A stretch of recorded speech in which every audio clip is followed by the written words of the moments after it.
Hello and welcome to another episode of Guyanese Swag. My name is McKay. I am your host, and today we have with us a celebrity chef. This girl be busting down.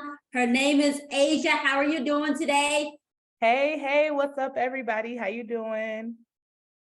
I am so excited to have you. Thank you for dropping in and having this conversation with us. Oh yeah, that's no problem. You already know when I saw the Guyanese people wanted me, I was like, oh, I have to drop everything I'm doing to make sure I'm on this today. I love it.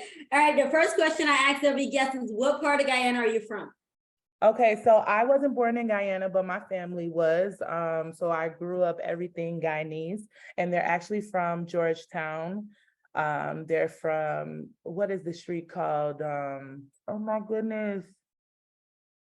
Murray Street.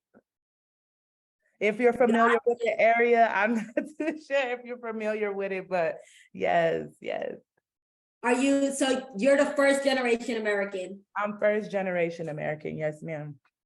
What was it like growing up with Guyanese parents? Okay, so growing up, well, my mom is Guyanese and my dad is mixed. But I grew up with my mom's side of the family. So everyone was born and raised in Guyana. So it was difficult. It was difficult because, you know, you're half American and you're Guyanese as well. And if you know, like, those are just two different worlds. If you're biracial, if your family is first generation American as well. So it was just very difficult. Just a lot of, you got to do your work, you got to graduate, you got to be this, you got to be that. So but it taught me a lot. Even though it was difficult to have parents who didn't play around, it definitely taught me a lot, and definitely taught me you know, how to be the woman that I am today. You actually mentioned something that I want to deep dive into. Mm-hmm. Being biracial or multicultural, really, where your parents are Guyanese and then you're first generation American. And you said it yourself, those are two different worlds, two different cultures. And there's a lot of struggle with when I'm out in public or I'm at school and I'm with my friends, like most of them are American or from different countries or whatever. I have to be, or there's a struggle to be one way, then I go home and I have to be another way. What was that struggle like for you?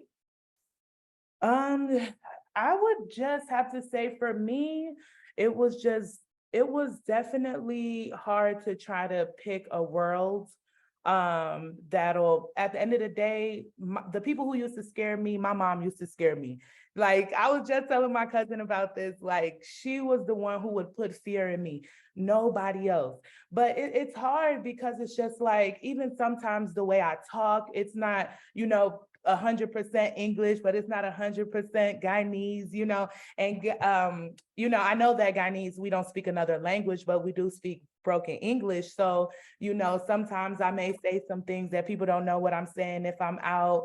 So, I mean, it's very difficult. You got to learn a lot of different, you know, trends and just how to be, you know, a Guyanese woman in a Guyanese household. And what I mean by that is just some of the things that we were taught growing up, as far as minding your manners, calling cousin Pauline, putting handles on certain things. So you were definitely raised to be strict and definitely have a lot of respect for, you know, for your elders and your family. So like I said, even though it was difficult, I'm glad that I'm Guyanese. I'm proud to be Guyanese. Yeah. I love it. So at what point did being a chef come along? Was that something you knew that you wanted to do as a child growing up, or where did that come from? So my love for cooking definitely came from my grandmother. I just watched her. She has passed now, but just being with her every day, like, you know, when you're Guyanese, it's like your grandparents raised you, even though you have your parents and they love you, but it's like your grandparents, your grandma is like your second mom. So I learned a lot from her. I know I was the favorite grandchild. So she was teaching me everything from pepper pot to curry, dal and rice, my favorite Polari and sour. So she was making all these dishes and I was just right there with her, just taking in everything, learning so much from her, and different ways and different styles of cooking, not only Guyanese style, but being Guyanese, you're not only people, we don't really know what we are, to be honest. Like, we're not Black, we're not West, we're not those Indians, you know what I'm saying? So there's so much culture within within the Guyanese race. You have your Indians, you have your Blacks, you have your Spanish, and people don't realize that all of these just amazing spices and different things, all Guyanese people cook with. We cook everything. So that's where that's where I know definitely my love for food came. And now, growing up, becoming a chef and being an entrepreneur, at what point did you say, I want to go into entrepreneurship versus just going to get a job as a chef? Well, I know that just me and the way I was raised, I know cooking is not my only thing. I'm so multifaceted. So I do model, I cook. I am heavily into the healthcare community as well. I love working with geriatrics because nobody wants to do it. So there's so many other parts to me. But as far as the cooking thing, I just knew that I cook different from everyone. I don't follow the recipes over and over and over. Like, cooking is all about, having fun. So I have fun with my food. I'm incorporating different African spices and some Caribbean spices to make a meal. I may have some Italian spices mixed with some Asian spices to make a meal. You just never know. I'm so versatile. So I just knew that I couldn't go cook for everyone else, for them to be like, is that supposed to be like that? Are you supposed to be cooking like that? I knew my style of cooking was different. So I knew that being an entrepreneur and working with myself was just going to be the best move for me. And you talked about being able to work with the geriatric community. Talk to us about that and what inspired that. Just my mom has been a nurse in Chicago since she came from Guyana. So I had been changing Foley's. I mean, and if people know what that is, I know some people would be like, and this is where that difference come in. Oh, why do you have that child doing that work at only 7? But it was fun to me. That was what my mom was doing. I was changing Foley's. I was helping brushing the elderly hair, brushing their teeth. Then my grandmother was always older. So I always had just a love and a passion for elderly people. And I see sometimes, as you get older, people forget about you. They become busy. So, what best job for me than to make it someone else, their last years just enjoyable, and making sure that they're having fun and making sure that they're living life to the fullest. I love that. I love your passion for that. And you mentioned living in Chicago. So for people who are watching this podcast and they're not in the US, they don't know where Chicago is. Talk to us about Chicago in and of itself. Being a Guyanese woman, growing up in Chicago with a Guyanese mom. Talk to us about that experience. Well, I think just that whole experience really, it molded me into the person that I am today, because I'm not a soft girl. I am a little, rough around the edges. And I do get that from being around Chicago or being from Chicago, because that's kind of, just the shell you have to wear when you come from those parts of towns. It is very rough. And, as being Guyanese, we couldn't be outside. We couldn't play with people. So we had to learn how to find fun within ourselves and within our family as well, because, you wouldn't want to have your kids just roaming the streets, especially in Chicago back then and, now. So it was definitely difficult. And I think that it caused my parents and my family just to have a stronger hold on us, just because there was just so much we could have gotten into. So it was very difficult, but we made it. And I love Chicago. People don't understand that actually is a beautiful city. I mean, we just have so much to offer, despite it being, just, all of the bad news that you kind of hear and the rep that Chicago gets as well. But even with Chicago, I want to say that was something Chicago, if anyone has ever been there, the food there is the best in the world. They have so many different cultures and they have so many different restaurants. I mean, it's just like a mini New York. So imagine all of these different people, Caribbeans, Africans, Italians, Polish, and they're all in one city. So I think that was something that just grew my love for food as well. And just saying, hey, I like this, but what can I do a little bit better to make it a little bit more enjoyable and an experience? Because I think that's something I'm definitely working on. When people, try my food or eat my food or even work with me, you're not just eating food, you're going to have an experience. So that's what I definitely try to convey, to all my customers. And I want to circle back to something you said earlier, being grown up with your mom and her having you as a little helper working with her in quote unquote in America, like that's, if you will, child labor law. And then it's like, oh, well, you can't have a kid doing this or you can't have a kid doing that. But Yeah. growing up in Ghana, that's something that we do. And I think that people underestimate the value of what kids learn at that age when they're in a hands-on environment, helping with business and working from that age and that young. Personally speaking, I think that it's better than any classroom you can sit in, to just be in an entrepreneur environment and be hands-on and be helping, because it shapes you, and the amount of things you learn far outweigh anything you could read in a, like you can sit in a classroom and try to memorize, I guess, if you will. So dig a little bit deeper for us into having the opportunity to work with your mom and what that experience was like for you as a kid. Okay, as a kid, it was just, I couldn't go outside. I couldn't play. I couldn't go spend a night at people's house.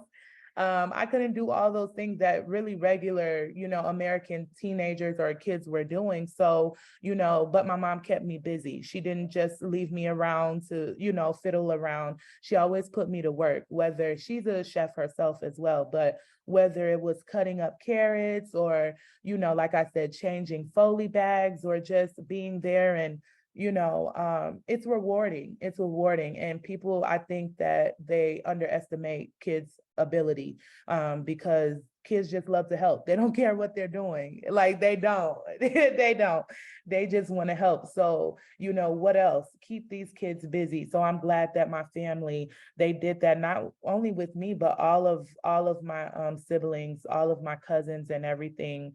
We all just have done well for ourselves and we're just trying. So it was difficult, but it was fun. It was fun. So it wasn't like, why is she doing this? It was fun. I love it. On that note, we're going to take a quick break for a message from today's sponsor, and we'll be right back. Meet Kim. She recently moved to a new neighborhood and has a craving for pine tart and cheese rolls. She Googled Guyanese restaurants in her neighborhood and received recommendations for Ghanaian restaurants instead.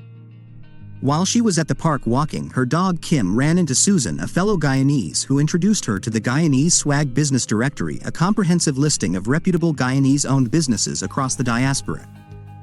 Kim now regularly visits the GuyaneseSwag.net, where she can easily find trusted and reliable Guyanese-owned businesses and stay updated on upcoming events throughout the diaspora.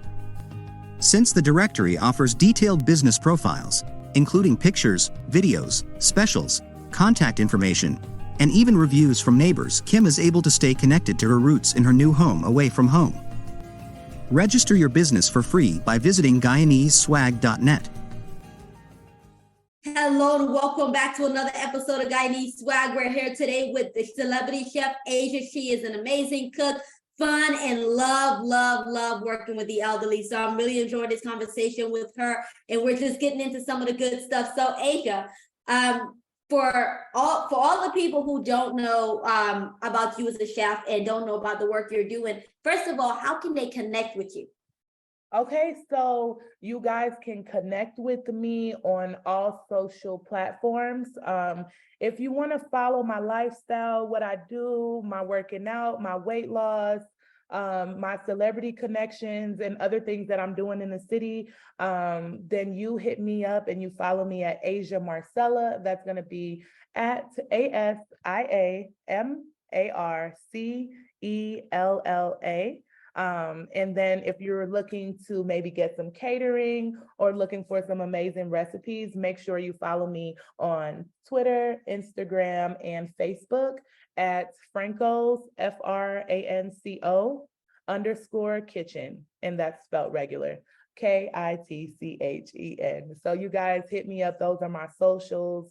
And you come check me out, see what I'm doing this week. I love it. So for those who are maybe looking at this video and they're like, I want to get into entrepreneurship, or they're listening to the podcast and they're like, I want to get into entrepreneurship, or I want to go the journey of becoming a chef. What were some of the things that you did early on in your journey to position you into the role that you're in now? I definitely did a lot of legwork. I mean, I was out in the city everywhere that I went. I was passing out my cards, asking people if they were interested in any private chef work, any type of cooking classes, or if they needed any catering. With that, it has brought me to being on a lot of TV shows. If anyone knows Caesar from Black Ink, New York, I actually went in just for a tattoo at his shop, and I actually left out with being able to cater for him and his group the next day, which prompted me to get invited back onto the show.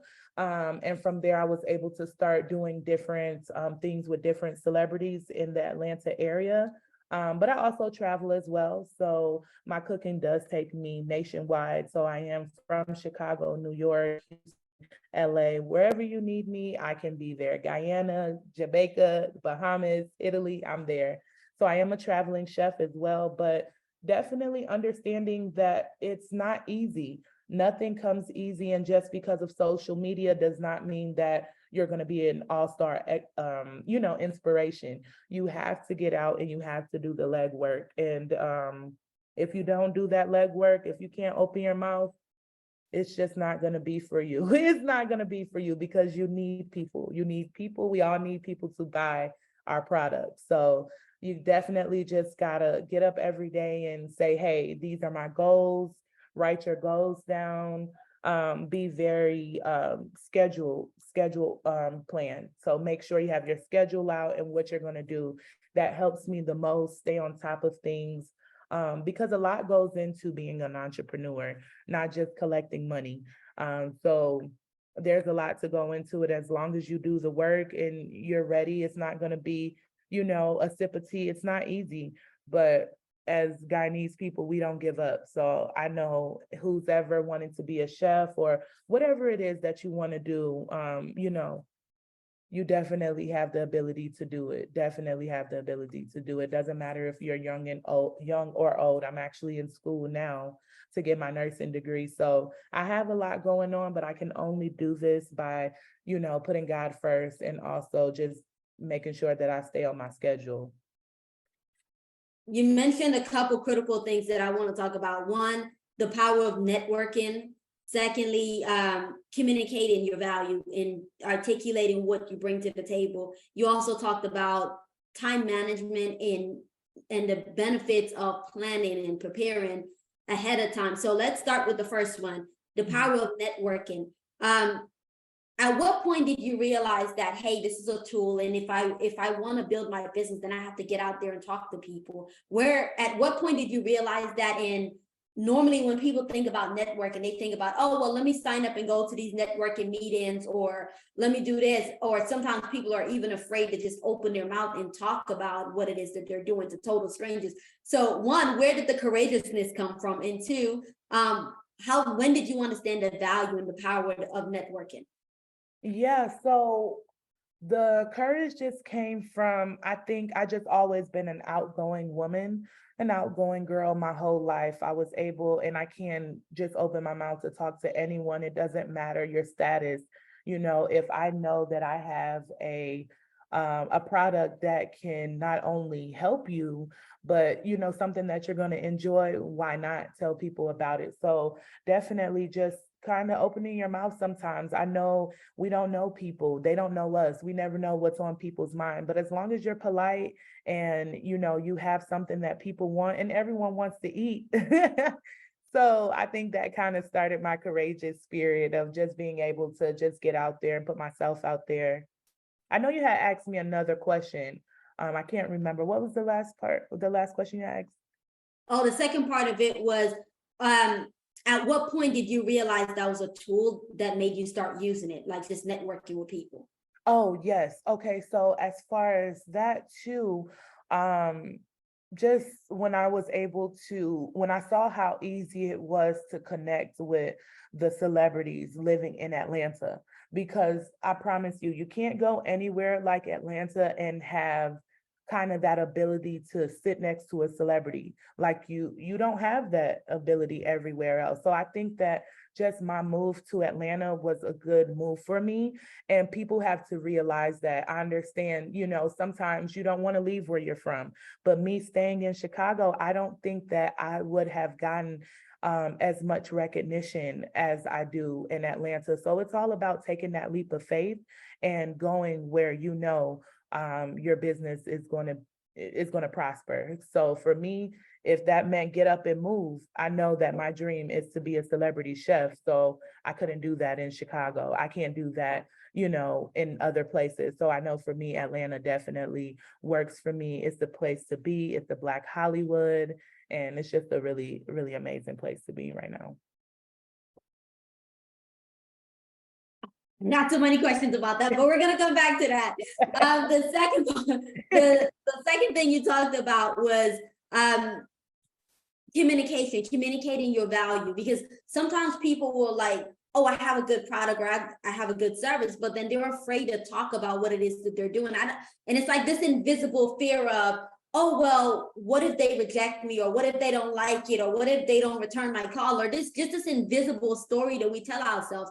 So for you, did you ever have that fear, or did you have that fear and overcome it? I have that fear all the time, even still now. I know I'm an amazing cook, but I'm always looking for, hey, is this right? Is that right? So I think with that, it just comes with experience. So you got to start somewhere. You got to start somewhere. Sometimes I make things and I throw it away because it's not my best. So just moving forward, I put my best out. I communicate with people. I make sure that I'm at events. I make sure that I know life is hectic and some people do have a full-time job, but even with a full-time job working for a corporation, I was still able to make time for my cooking and what I wanted to do, because this is my livelihood and that's what I wanted to do. I just didn't want to talk about it. I wanted to be about it. So, it's all about putting that legwork in. It's all about putting that legwork in and doing your research. Sometimes I'm researching new recipes. Sometimes I'm trying new dishes to see how they are. So I'm constantly learning. I'm constantly learning. So it doesn't stop. It doesn't stop. And when people go out to feel like they're the best and nobody is on top of them, when you get that attitude, it's hard for you to kind of humble yourself and get back into learning different things, because food is just like technology. It's constantly changing and it is upgrading, and people, they don't want to eat, they may not want to eat just plain stuff anymore. Everyone's looking for something new and exciting. So I'm always learning, I'm always educating myself, and I never feel like I'm the best. I know, there's people out there with more experience than me that I can learn from. I love it. I'm enjoying picking your brain. I really am. The third thing you talked about was scheduling and managing your time management. In the Caribbean, in Guyana, Caribbean people as a whole, we have a thing where it's like, oh, well, 2:00 really means 5:00. And that whole thing of sometimes not really understanding the value or respecting the time. For you, at what point or how did you start to say, hey, I need to manage my time. I need to make sure that I'm allotting this amount of time for work and this amount of time for personal life, this amount of time for investing in my craft and learning new things. How did you develop that skill, and what are some things that you do every day to make sure that you're perfecting it? Yeah. So I think that I got serious with my time management after I had a baby. I had to take it serious because if you don't with kids, you literally will feel like you have no time to do anything. If you do not plan out, we have 24 hours a day. So how are we using those 24 hours in a day, despite your background, despite where you come from? It's all about evolving. And I feel like if, not only, I can't speak for other races, but as far as the Black race, we have to do better. Sometimes we don't schedule, we feel like it's not important, but it's so important. So you can get the most out of your day. And not only that, you're getting the most out of your day, but the most out of life as well. And I feel like until I was able to really schedule my life down, then I wasn't fulfilling everything I wanted to do, because I was, waking up in the middle of the day, going to work. By the time you get off of work, you're tired, you got to take care of the kids. So if you don't have any structure in your life, then how will you advance to the next level? Ooh, all right. My next question. So I'm like trying to make these mental notes, like I'm gonna go back and ask that. But my next question, I'm actually gonna tie it into what you just said. So you talked earlier about we covered time management, we covered communication, we covered networking. The last thing you talked about was investing in your craft. And you talked about in the previous answer, you talked about once you became a mom, you realized that I can't just give all of my day to this child, and I can't just give all of my day to work. There has to be a balance between those two things.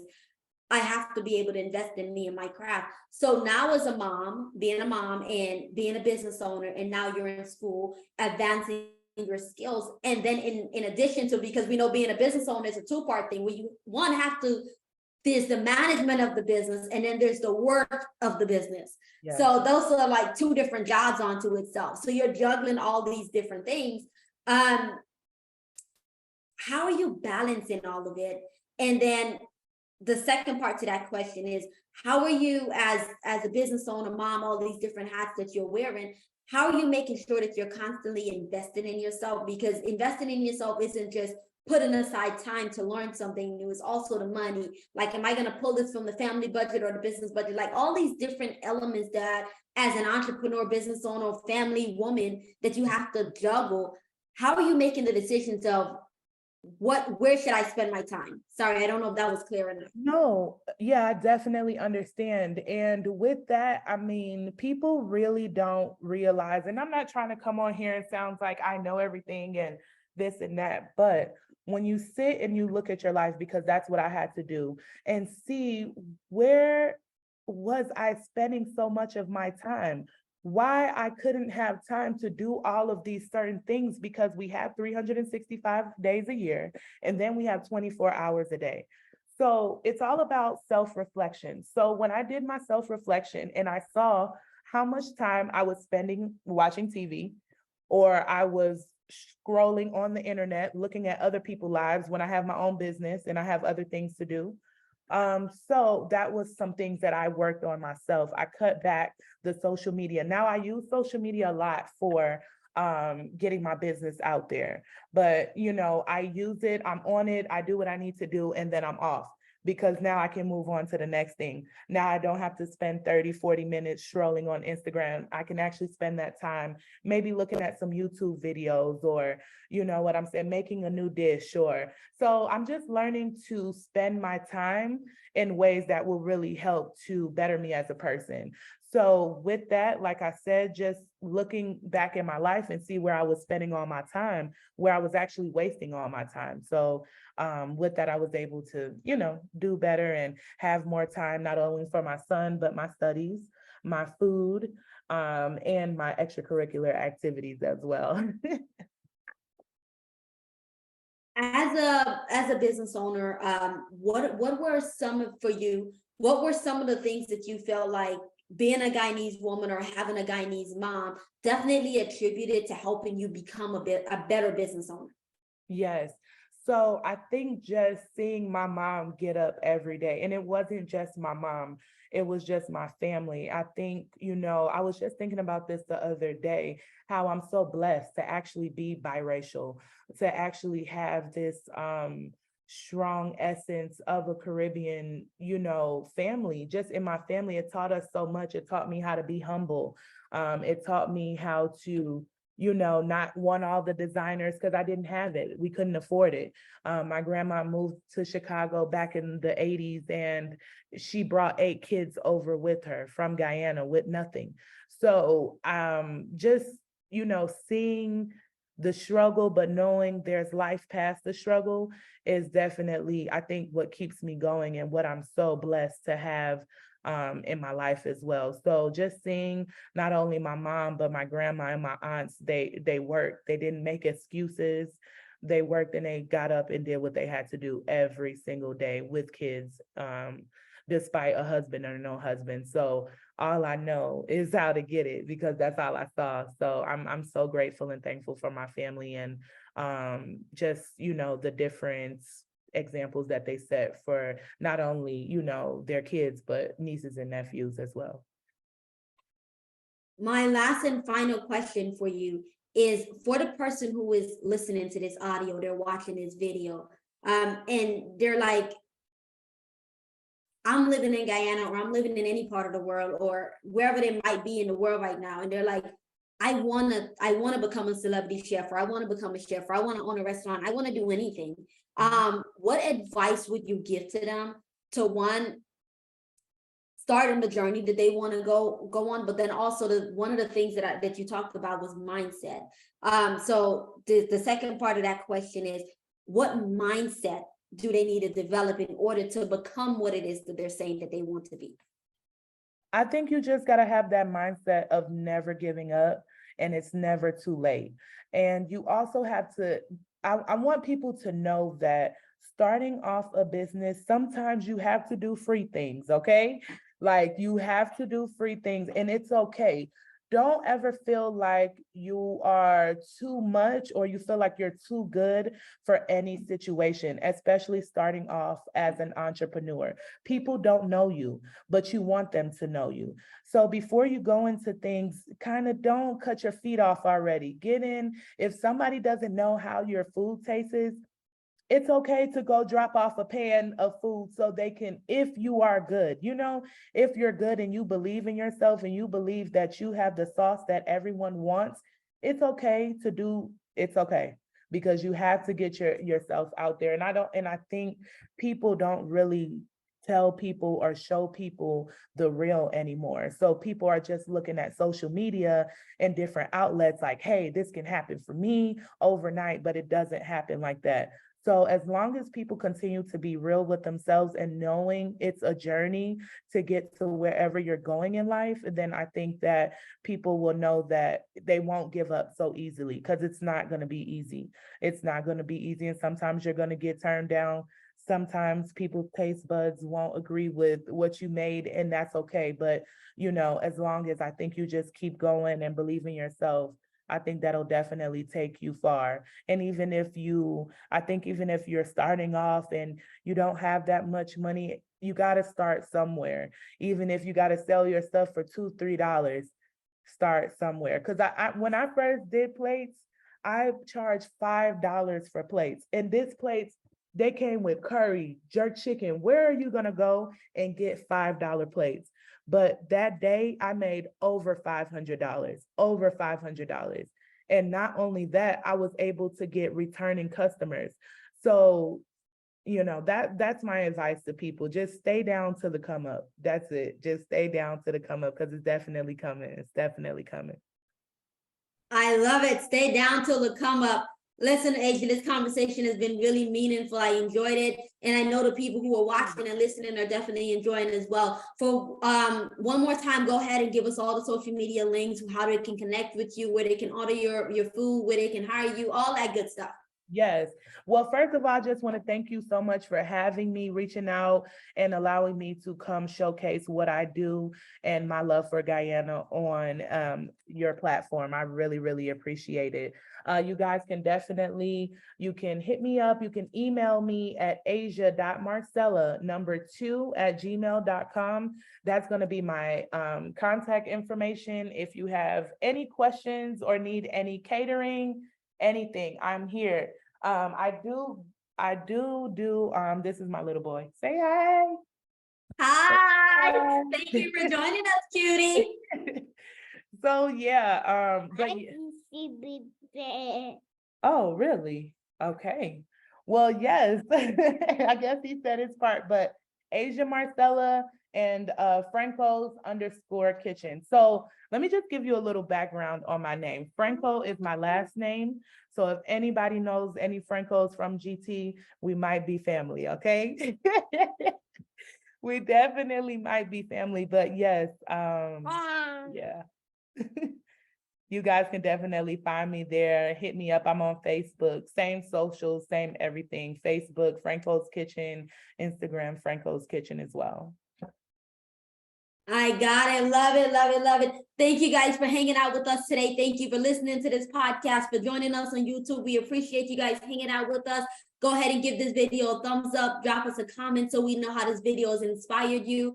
And while you're down there in the comments, make sure that you click the links to connect with Asia. She's doing amazing things. Her food is busting. She's knocking out Chicago, ATL, and NYC. So definitely hit her up. And like she said, she's a traveling chef. So wherever you need her to go, there she'll be. Thank you guys and have a phenomenal day. And before you go, I will be in Guyana before the year is over with. So you guys connect with me, link with me. If you're looking to try some really amazing food while I'm in Guyana, you guys hit me up. I can't wait to see everyone. Thank you again for having me. You're most welcome. Thank you guys. You heard it. Follow her on social media so that you can see those videos, connect with her, and connect with her when she comes to Guyana. Thank you guys. Don't forget to like, share, and subscribe, and hit that notification bell.